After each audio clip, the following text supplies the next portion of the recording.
What's up, you guys? So I'm here with a new video today. I'm here to do an opening of the Wave of Light structure deck. You guys already know the new Counter Fairy structure deck that came out a little while ago. I'm only opening one. I actually own three, but I wanted to open it to show you guys what's in here and also give you my initial thoughts on some of the best cards in here. I am going to be building a Counter Fairy deck. I've been waiting actually for quite some time to finally build this deck. I'll be honest, ever since I saw Alinthio top his UK Nats with it, shout out to you, man. I was just like, man, this deck is, is awesome. And with the new support, the deck is just really cool. We're still waiting on a ban list, you guys already know, but if spirals get dealt with and, we're dealing with other, we're dealing with like a different list, a different format, I think this will just be a really cool deck to play. It's also really fun. I know you guys are probably thinking, how could it be fun? Just setting a bunch of traps, but if you're a stun player or you've ever played decks like Dino Rabbit or decks that just, they summon a monster, and then they sit behind traps and just, play the stun aspect, this deck's really fun. Plus, I've just been testing it online a little bit. It's been nuts. I'm still working out the build, but I'll show you guys what's in here, and then I'll talk about what I think are like the key cards in here to pay attention to. So we'll just crack this open. Bear with me, I'm not the best at opening stuff, but you guys already know. You guys get the mat. I'm sure you guys have already seen this. You get the mat and the... Oh, did they not give me a rulebook? Oh no, they did give me a rulebook or a getting started guide for this deck. But yeah, main thing is just the cards that are in here. And we'll talk about like the main ones. I'll put them aside as we open. So start things off, we got Ava, whatever you want to call it. The Sacred Arch, Air Knight Parshat. So this card is interesting. It's an okay card. I don't think it's like the best card. I only would play one, in all honesty. Like, if I'm going to play this deck, I'm going to play it with Card of Demise, because I feel like that's the best way to play this deck, is you're playing it like a stun deck. You guys remember when I played Klee Demise? Kind of the same thing. Like any of these decks that, you don't really need to special summon that much. I mean, this card is cool. You can bring it out off of the new Trap Rebirth of the Parshat.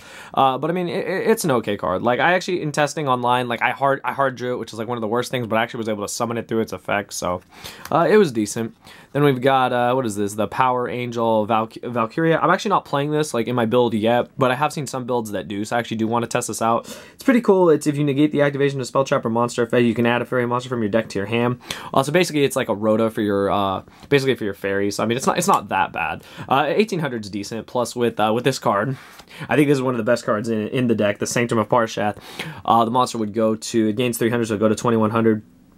This card is just really good. Its name becomes Sanctuary in the Sky while it's on the field. And basing, off what I've seen, you're going to be really playing the deck differently than you did before, where Sanctuary in the Sky is actually important, but instead of playing the actual field spell, you'll play one copy. That's what I'm playing right now. You're actually maxing out on this card because it's an equip card and also has an amazing effect.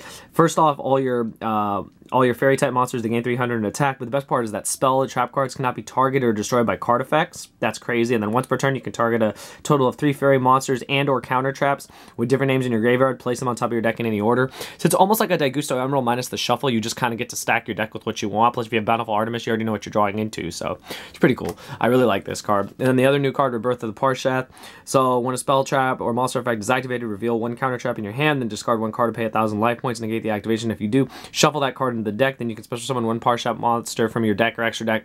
So basically, you use this. It's almost like a solemn. It is like a solemn judgment, and you just bring out this guy, the big guy, the Arch Parshat, or you bring out one of the cards in the extra deck, the Avenging Knight Parshat, that really old synchro that I think everyone's trying to hunt down, including myself. Once I have that, I'll be able to give you guys the deck profile, but that's actually been one of the hardest cards to find because everyone knows about it, so everyone's been stocking up on it, but this card's really good. Just having all these Solemn Judgments in the deck make it really solid.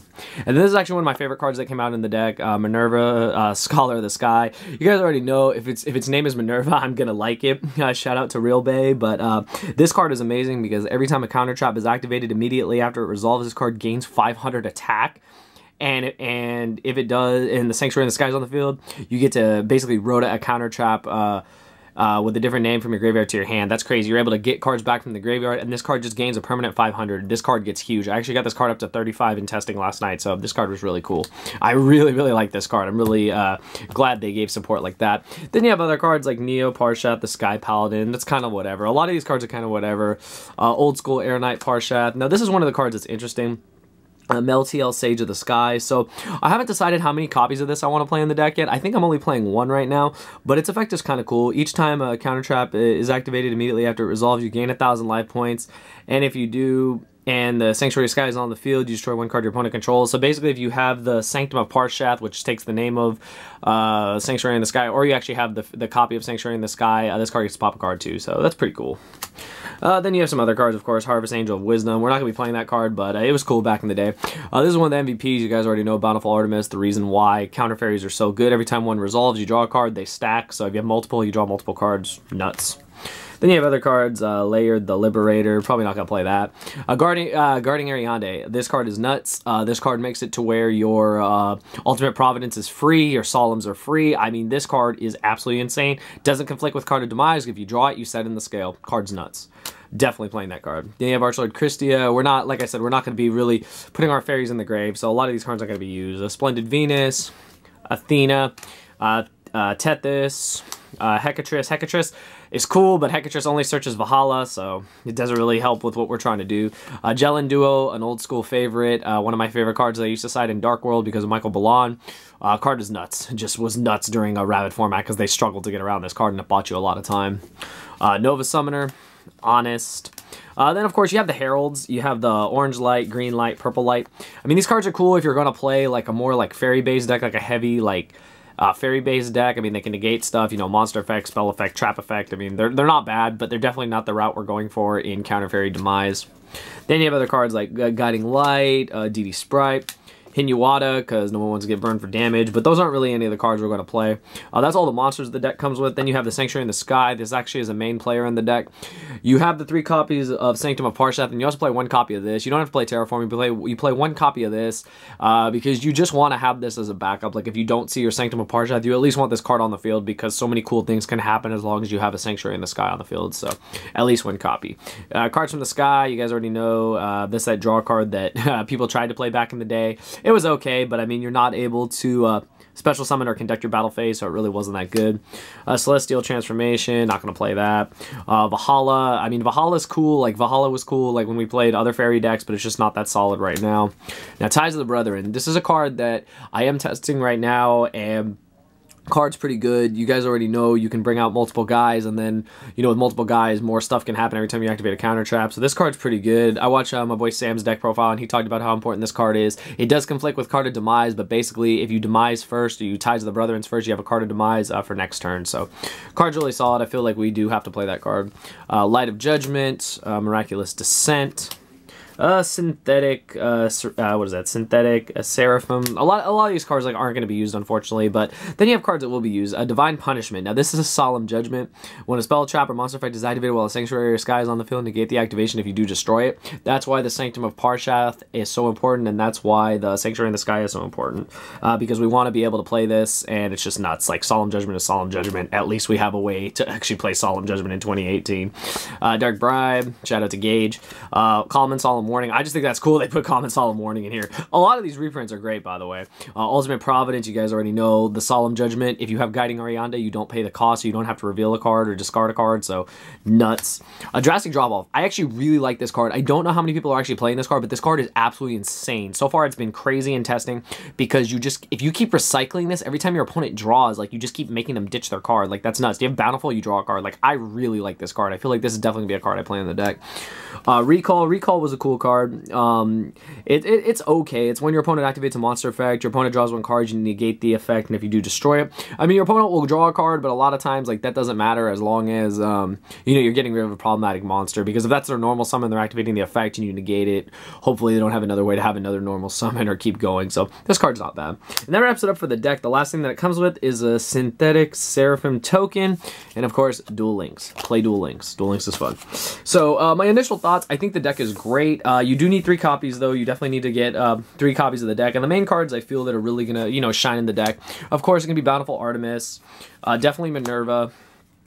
Like I said, Meltiel is still up for debate, like how many copies, but it's definitely a good card. Guiding Ariande for sure, because not having to pay for your not having to pay for your counter traps is nice. This guy, like I said, it's only a one of. I don't think I'd play more than that. And this is another card I also want to test as a one of. But these are just to give you guys ideas as far as like the monsters go. The monster count will be low. You guys already know in Demise decks is how it goes. This card is definitely going to be a staple at 3. This card is, I feel a lot of people are playing 3 of this card, so I believe that is correct. Again, I have to do more testing. I am testing with 3. I actually haven't seen it that much in testing, but it is a good card. Being able to negate stuff is just, you know, the whole point of counter fairies. You guys already know, just the one of copy. This will probably be a 3 of, just so that you see it and just so that you can get your guys out. It's really good if it resolves, because then when all the counter traps start resolving, you just start gaining so much advantage, your opponent just falls behind. Like I said, personal favorite card, so I'm probably going to play it.